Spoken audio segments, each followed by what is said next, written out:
Time নিয়ে আপনাদের সঙ্গে রয়েছি আমি সান্নিক। আর সকালবেলা থেকেই যারা আমরা বাড়ি থেকে বেরিয়েছি প্রত্যেকেই যেটা আজকে অনুভব করেছি, ঠান্ডা কিন্তু আজকে আরো বেড়েছে।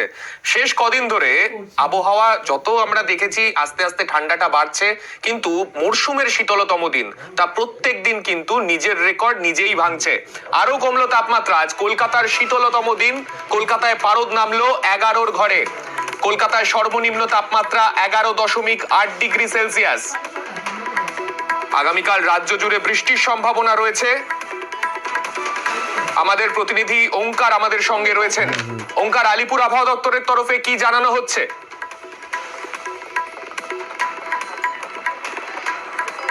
একদমই দেখো, আজকে কিন্তু মরশুমের শীতলতম দিন। 11-র ঘরে কিন্তু আজকে তাপমাত্রা নেমেছে এবং যেরকমটা আলিপুর আবহাওয়া দপ্তরে জানিয়েছে যে আজকে কিন্তু সর্বনিম্ন তাপমাত্রা 11.8 ডিগ্রি সেলসিয়াস। এর আগে জানুয়ারি মাসের 13 তারিখ 12 ডিগ্রির ঘরে কিন্তু তাপমাত্রা নেমেছিল। এরপর আজ যেরকম ভাবে দেখা গেল যে 11.8 ডিগ্রি সেলসিয়াস সর্বনিম্ন। এবং গতকালকে সন্ধ্যের তাপমাত্রাও কিন্তু যথেষ্টই নিচের দিকে ছিল এবং স্বাভাবিকের থেকে প্রায় 6 ডিগ্রির মতো কম ছিল। সে জায়গা থেকে দাঁড়িয়ে জাঁকিয়ে শীতের অনুভূতি সেটা কিন্তু এই মুহূর্তে শহরবাসী এবং গোটা রাজ্যবাসী উপলব্ধ করছেন।